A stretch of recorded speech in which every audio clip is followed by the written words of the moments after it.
What's good? How y'all doing this afternoon? Welcome back to the Don's Favorite here on Forever I Love Atlanta Sports Podcast. It's your boy the Don. Back at it again. This will be my last head coach scouting report I'm gonna do because we know tomorrow is Black Friday for some teams in the NFL. They're gonna start making their cuts after today's game. You're gonna hear some names get cut after they play the last game. And then you also gonna hear some names tomorrow morning when you wake up. Get your coffee break while you at work or wherever you at. So hey, I'm here to talk about Robert Saleh, and who knows him better than the guy brought on John Chapman. What's good, man? Let everybody know who you are and where they can find you. Yeah, my name is John Chapman. I run the 49ers Rush podcast. And man, you can find us literally anywhere. Just type in 49ers Rush podcast or on Twitter, where I'm most active at JL_Chapman. And man, I'll tell you this. I'm a closet Atlanta fan. My father grew up in Atlanta. He had season tickets to the Braves my entire life. So I've been to hundreds and hundreds of Braves games. So I love the city of Atlanta. And man, if I could pick a spot for Robert Saleh to go, it's you guys. I'm pretty excited to talk about this today and just the possibilities that we have here. Okay. Well, hey, that's kind of weird coming from a 49ers fan. 'Cause I remember back in the day, we used to be rivals. So, but hey, no love lost at all, man. But appreciate you coming on, man. Now, here's kind of what I think with Robert Saleh. First off, the guy is as clean as they get, especially with the way the NFL is going with the NFL owners meetings, trying to promote this diversity and minority head coaching candidates. They just recently voted on a new proposition where if a team loses a minority head coach or general manager from the front office, the team will receive 2 third-round picks. So this is a huge push. Obviously, Arthur Blank, he's at the forefront of this movement, and he's one of the best NFL owners in all of pro sports. I love Blank. He's incredible.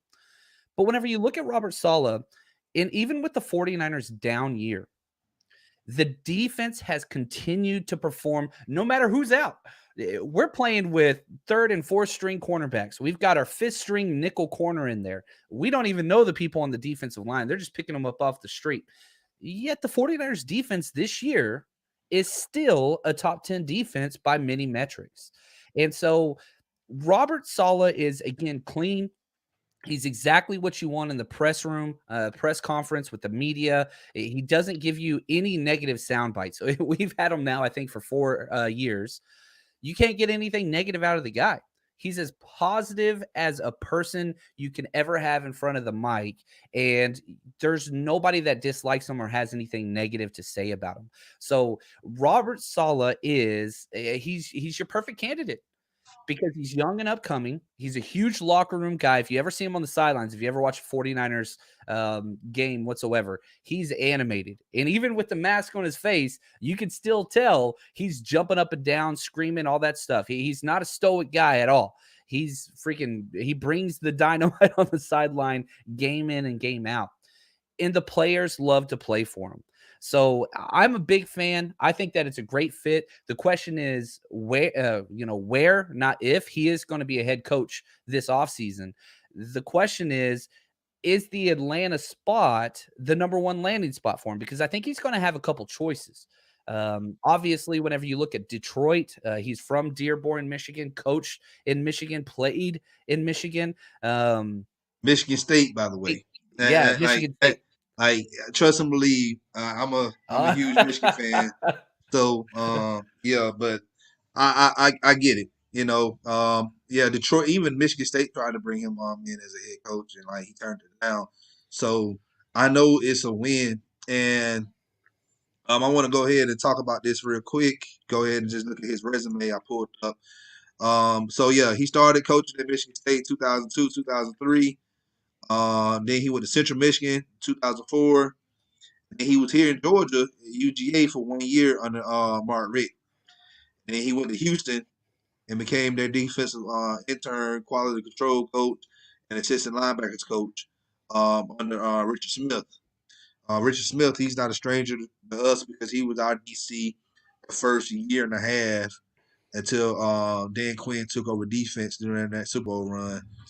And then he went to Seattle, and he was a defensive quality control coach there under Gus Bradley and Pete Carroll. And he was there, you know, in 2013 with Dan Quinn, and he left there to go follow Gus Bradley in Jacksonville as a linebackers coach for 2 years. And then Kyle Shanahan got the head coaching job, and he became the 49ers defensive coordinator. So And also, I'll tell you this too, and I think that this is another big positive that makes Saleh so fascinating as a head coaching coordinator is because, yeah, you're going to get his defense. You know, he runs the cover 3 kind of Seattle defense that they made famous, but it's a package deal. When you hire Robert Saleh, you're getting the Kyle Shanahan offense, because he's going to be bringing with him one of whether the passing game coordinator in McFleur or the running game coordinator, who I think is most likely, in Mike McDaniel. I like Mike McDaniel better because that's the problem with the Falcons. Like we've been having a hard time running the ball here, but it's not because of the talent. It's because of the coaching. Like I don't know if you're familiar with Dirk Cutter, but Dirk Cutter is a horrible play caller, man. And like it's just, and we know about the Kyle Shanahan's West Coast offense. It worked well with us in 2016, but 2015, we struggle with it. But normally teams, when they first get there, they struggle with it. It takes them a while to get acclimated with it. That's why when y'all got Jimmy Garoppolo in 2017, y'all was kind of hesitant to start him because y'all wanted him to learn the playbook. Right. And again, sticking with Mike McDaniel, he was with Kyle Shanahan in Atlanta. So he already knows the lay of the land. He knows the ownership, and it's a package deal.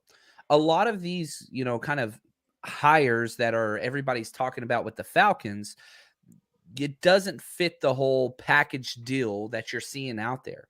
But Robert Saleh brings that, because it doesn't matter what NFL team you are. Everybody wants a piece of the Kyle Shanahan, Gary Kubiak, or Father Shanahan running game, because it works everywhere.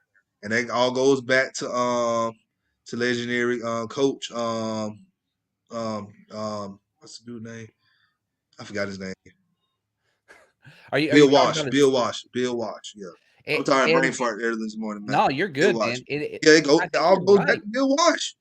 It all goes back to Bill Walsh. Andy Reid, all those guys came from that Bill Walsh coaching tree, that West Coast offense.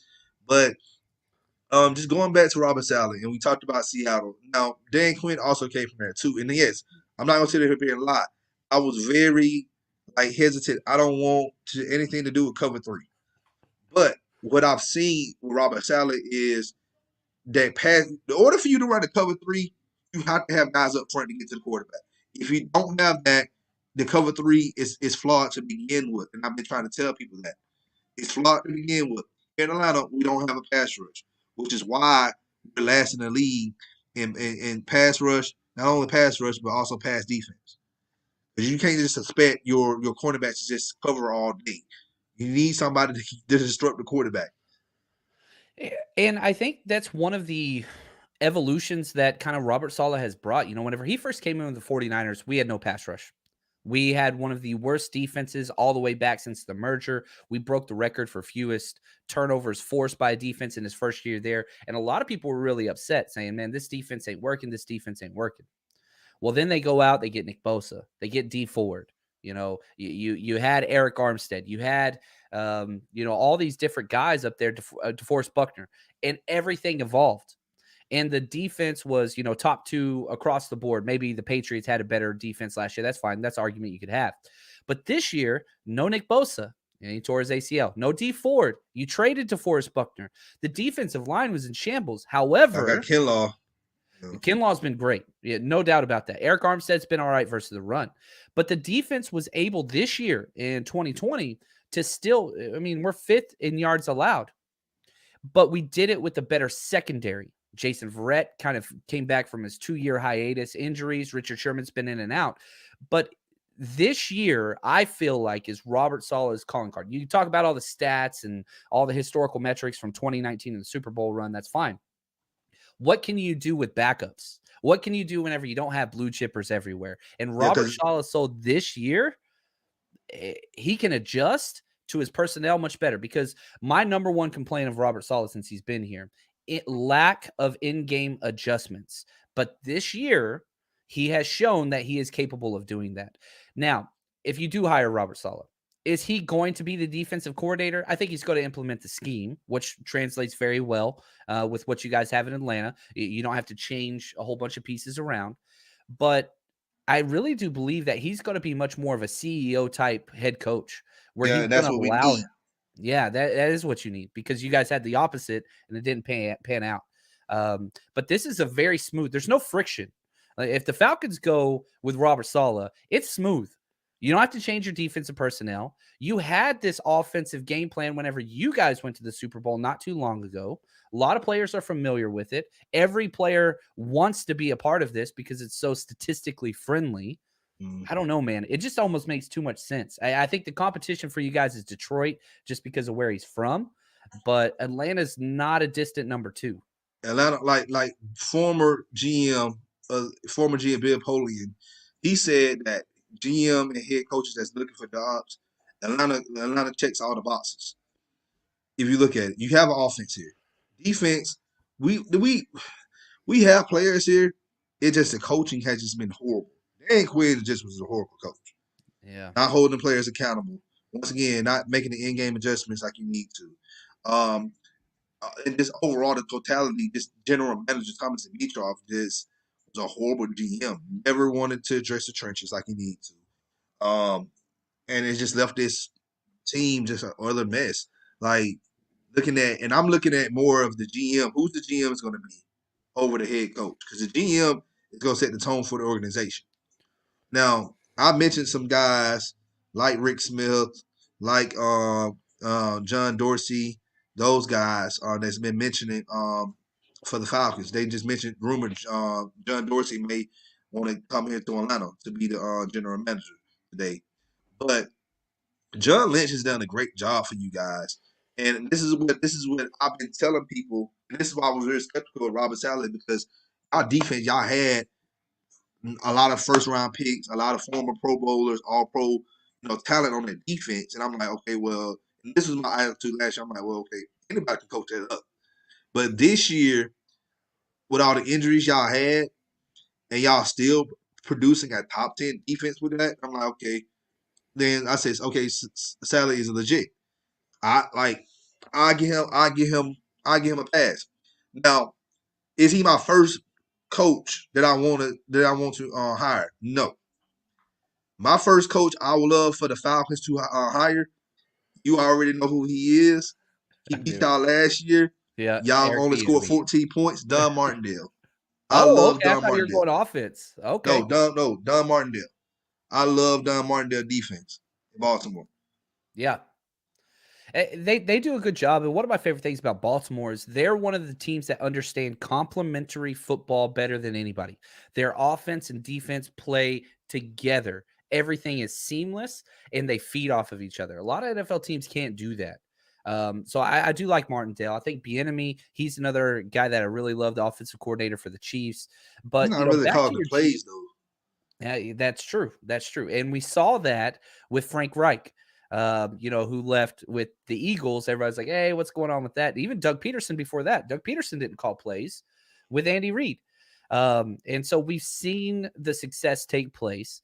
And I get everybody wants the flashy offensive coach. But if you look at it, defense is where it's at. And whenever you can package somebody that can bring a defense and the offensive style that you want with Mike McDaniel or LaFleur, I think that's important. But back to the GM thing that you brought up, there is one name that I really, really like, and that's Louis Riddick. I really like Louis Riddick. I do. I love that guy. Oh man, please don't say that. Man, we had to get a run these past 15 minutes. Oh Lewis man, Riddick, dude. I I can't. like him, man. I don't like Lewis Riddick, man. So No, help me understand why. Help me understand look, why. man. The man. Do you remember 2011 Philadelphia Eagles? Yeah. The Yeah. Dream Team. Yeah. Who was the mastermind behind Yeah. He was a part of it. He was a part of it. that? Like I try to everybody here in Atlanta. Oh, you need Lewis Riddick. You need Lewis Riddick. I'm like, the man haven't had a job since 2013. You know how many teams didn't hire GM since? I tell people if Louis Riddick was this good, why hasn't he had a job in the past 17 years? I've been asking people that, and no one can give me a legit answer. Well, you just said a while ago that you're a big fan of John Lynch. You could have made the exact same claim about John Lynch beforehand, But here's right? the thing with John Lynch, though. He didn't have any prior experience, but guess what? John Lynch, former All Pro, former Pro Bowler, Super Bowl champion. But look the organizations he was with: Tampa Bay, Denver Broncos, two world class organizations. He won one in Tampa Bay. He had Tony Dungy as his head coach. Rich McKay was still down there in Tampa Bay. Then he went to Denver. Mike Shanahan, John Elway, as an exec. He learned from those guys. Like Louis Riddick, like when he was a scouter, he was all right. I just don't trust this man. And like let's get to the main topic right here. I'm not trying to shoot it down, but what's your thoughts on Matt Ryan? Hey, that cap you can't carry next year.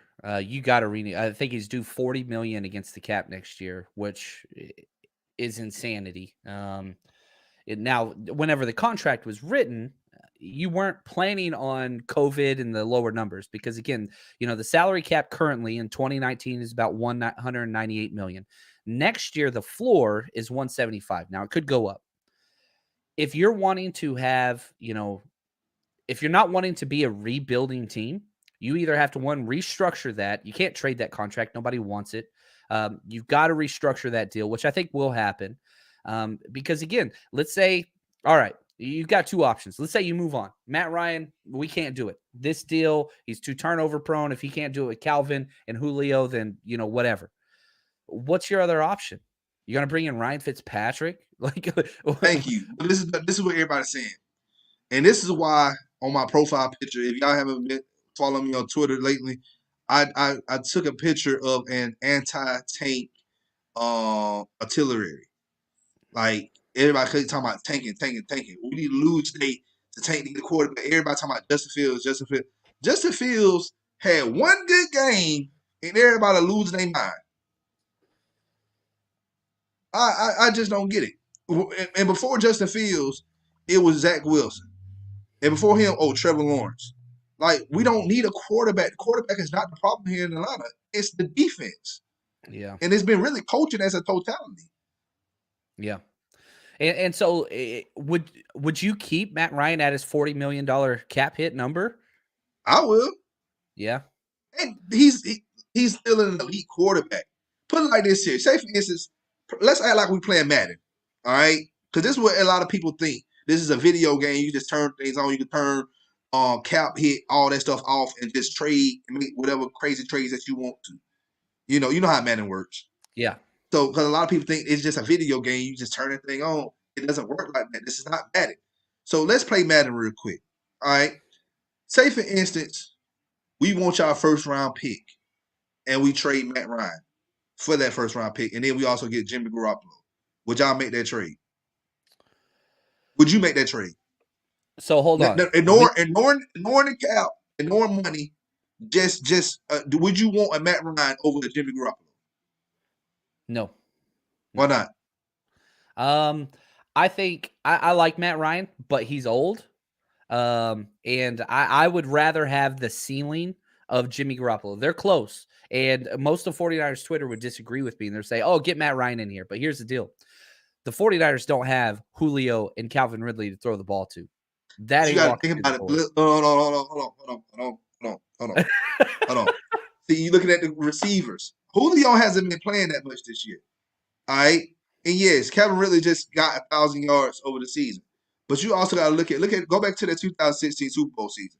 We had Austin Hooper. All right. Austin Hooper was a Pro Bowler. Look at what he's doing at Cleveland. He's not doing anything. All right. Look at Taylor Gabriel. Like, I remember Skip Bayless, he was talking about, Matt Ryan got all these weapons in the Super Bowl year. He got Taylor Gabriel. He got Mohamed Sanu. I'm like, since when Mohamed Sanu and Taylor Gabriel were weapons? Like, Matt Ryan, I'm telling you, Matt Ryan has made these receivers. Now, Julio can be argued, all right? Julio can be argued. But all the other receivers, man, like, I'm going to be honest with you about Calvin Ridley. Like, I feel like Deebo Samuel has a higher ceiling than Calvin Ridley if we keep it at 100. I Because think let me tell he you, has a lot more versatility for sure. I see Debo Samuel make some crazy catches. He gets up there and get the ball. Kevin Ridley not that type of person. He will not fight for the ball. He will let the ball he will look. He will try to make the ball come to him. He makes some Kevin. Yes, he made some crazy little catches, but when there's two receivers on him, he's two defenders on him. He's not gonna try to fight and get the ball. Right. So and Matt Ryan is on 35. He'll be 36, I believe, in March. So my thing is, I wouldn't make the trade. Like You'd rather keep Matt Ryan. I will keep Matt Ryan because I know Jimmy Garoppolo. Yes, he been in the league for a good little minute, but I'm just Garoppolo and Matt Ryan. They not on the same level, man. Garoppolo is Garoppolo. He just I just don't think he will ever be an elite quarterback in this league. I think the problem with Garoppolo is injury history, Yeah, which that dude can't stay healthy. And so from that point, I get it. The and I problem feel is like the opportunity is we saw him get to the Super Bowl, and man, he was a perfect fit. Is Matt Ryan a perfect fit in Kyle Shanahan's offense? Hell yeah, we know that to be true. Yeah, I don't have a problem with that. but And the you say really like turn the cap off, but man, I'm a nerd. I can't turn it off. You got a negative 24 million for the cap this year. exactly you can't make that trade. That's what we've been trying to tell people. You cannot cut Matt Ryan. You got to keep him. But going back to last year's Super Bowl, y'all run game was so great. That's Yeah. what got y'all to the Super Bowl. Yep. It wasn't because of Garoppolo. I seen games that he played like trash and y'all still won because y'all defense and y'all run game. No, that's true. Both starting all those guys. That is very true. The one thing I've got to say, I'm not a Garoppolo truther by any stretch. I think the 49ers will draft a quarterback if one falls to them in the first round. Y'all doing, I'm telling you, I'm calling it now. Y'all drafting the quarterback this year in the first round. I think it's, I think Trey Lance is going to be a guy that's going to be there. Not that I'm a Trey Lance guy, but I think, Trevor Lawrence, Zach Wilson, Justin Fields will be gone by the time the 49ers pick. And so I'm not one of those guys that wants to trade up and grab somebody. I think somebody fall to you. Yeah, exactly. I think Jimmy Garoppolo should start week 1, draft a quarterback in the first round if he's there, and allow that. You can kind of see the Patrick Mahomes, Alex Smith transition plan, because the 49ers are a win now team. They're not a rebuild team. Now, when we look at Atlanta, you guys are picking the top 5. But we're not rebuilding. It's not a rebuild. It's a retool. I agree with you. But new coaches want their new quarterback, man. New coaches want new quarterbacks. Yeah. But that's not true though.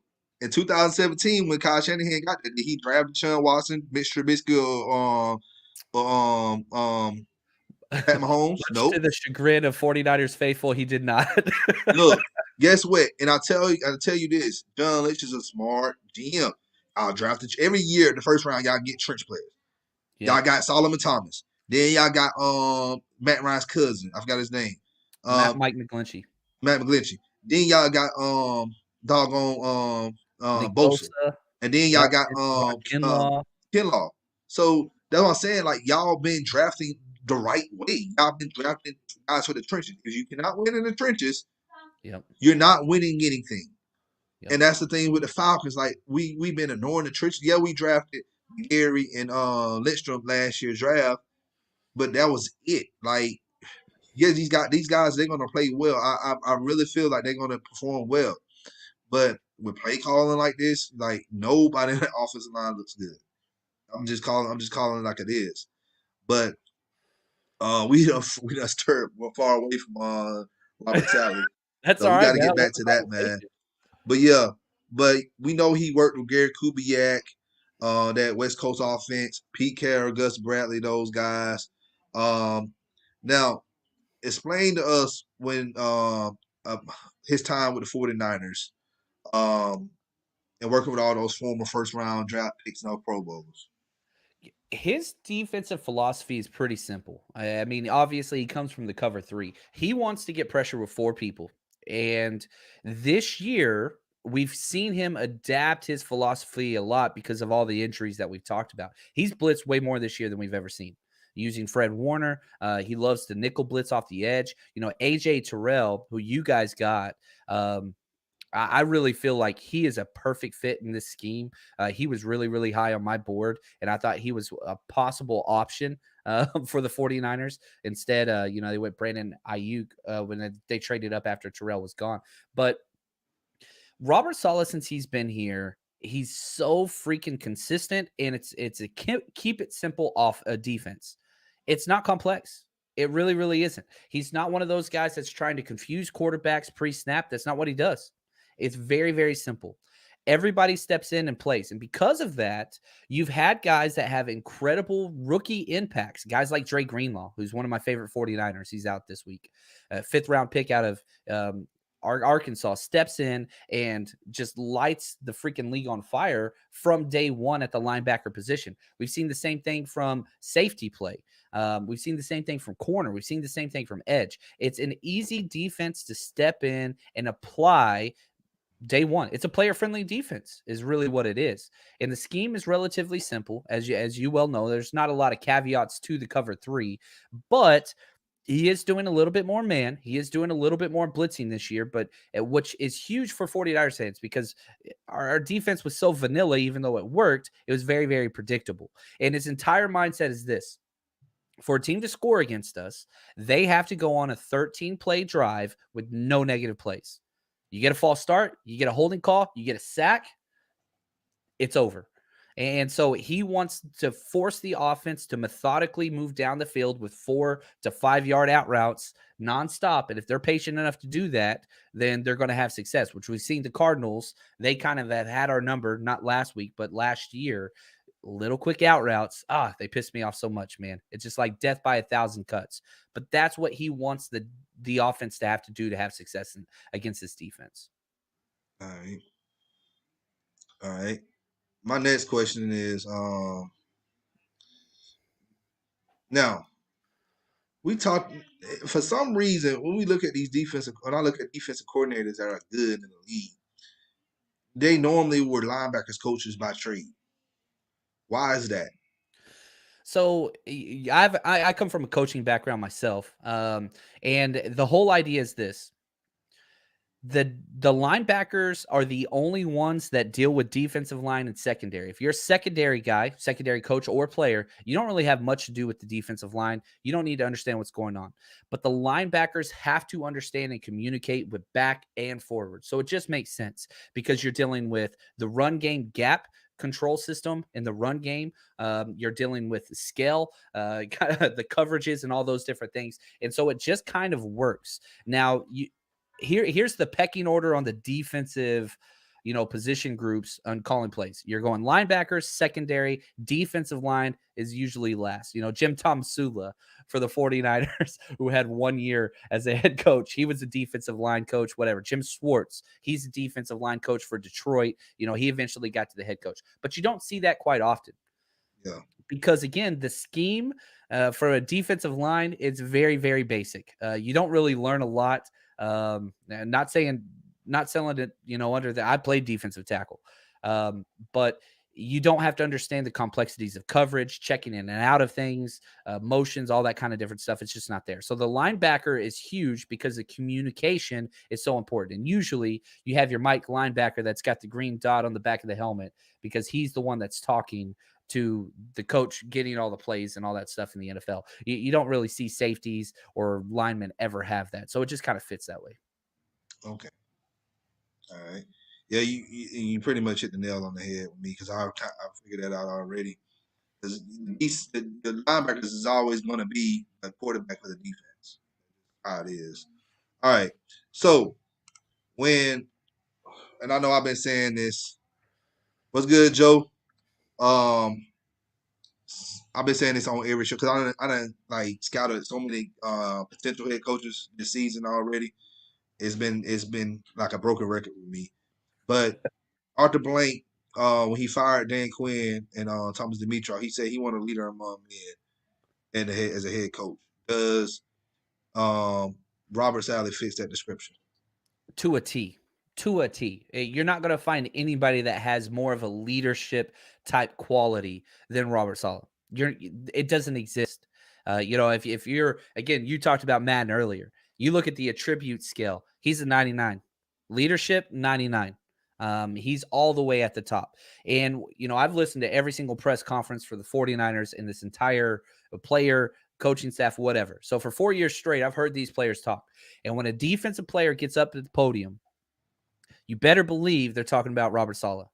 They don't get asked about Robert Saleh, but they talk about him putting them in positions.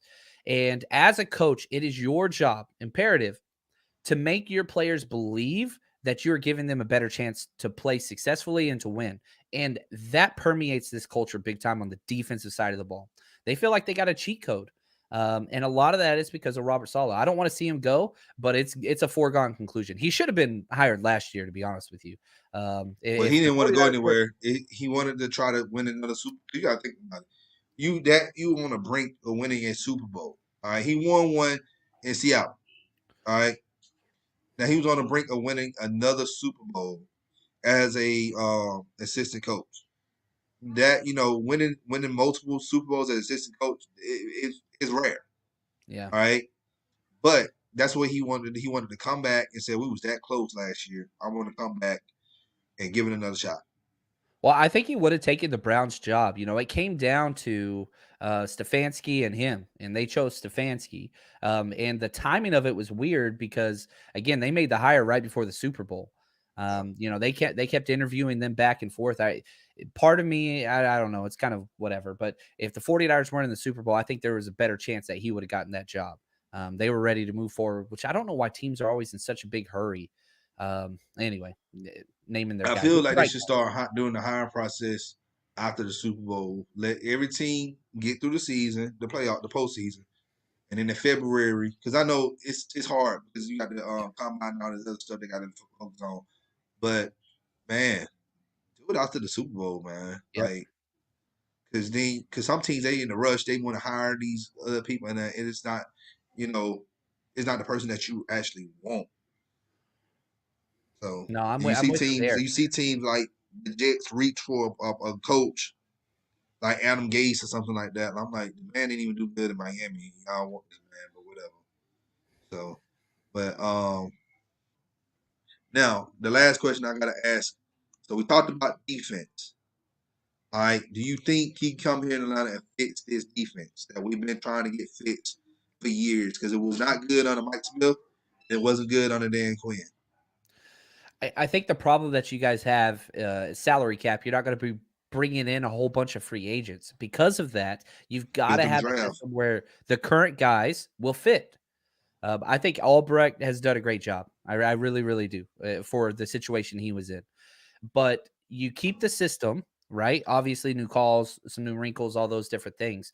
But you don't have a lot of stuff you have to discard. You're not really bringing in free agent. You can't do it. You don't have any money. So you've got to make work with what you have and then draft. You guys got a top 5 pick. If you're not going quarterback, if we're staying with what you're saying, Penei Sewell, he'd be amazing there. I That's what mean, hey, I've been saying that. I've yeah, been saying that. So from Oregon, I've been telling people that. People like, we don't need we got line. I'm like, okay, you don't have Mac is leaving after this year. yeah. So we got Matt Hennessy. We drafted him. He's gonna I be love the him, center. by the way. I love Yeah, him. Hennessy is good. Yes. You got a left guard spot wide open. What you can do with that, you can slide Jake Matthews to that guard spot and put Sewell at tackle. And your line is complete. You fortified your line for Matt Ryan.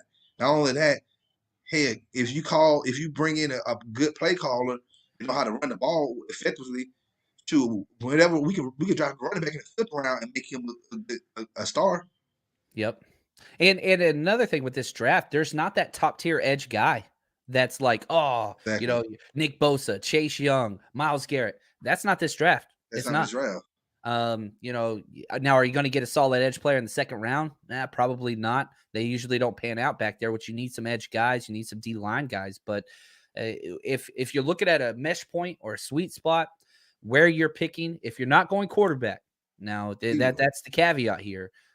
I think Penei Sewell is going to be there because I think 1-2 is going to go quarterback. I think somebody's going to trade up for one of those Only two team guys. that's gonna get it if they get for us is either Miami or Cincinnati because they need linemen. Yep. But if we pick before them, if we picking before Jacksonville and New York, then we get. I think we should get Sewell. Now, if not, I feel like trade back out, trade out of the top 10, get you more draft capital. And I feel like that'd be the best move for us. Yeah. And then you could grab a D line guy or, a huge dark horse. And I don't believe in this positional value, right? I believe in offense and defensive line early, but again, just dream scenario. You trade back, you get some extra first rounders, you land Kyle Pitts. Oh my gosh. That freaking drives me crazy, man. I don't think it's going to happen. I don't think it's plausible, but the idea of it does sound awesome. If you could get multiple first rounders for falling back and get Kyle Pitts, the tight end, to put into this offense, I think it'd I be think fun. Kyle Pitts he's gonna probably go somewhere in the top 10 or like the Yeah. between I say 8th and 15th. He's not getting past 15 Yeah, I don't think so either.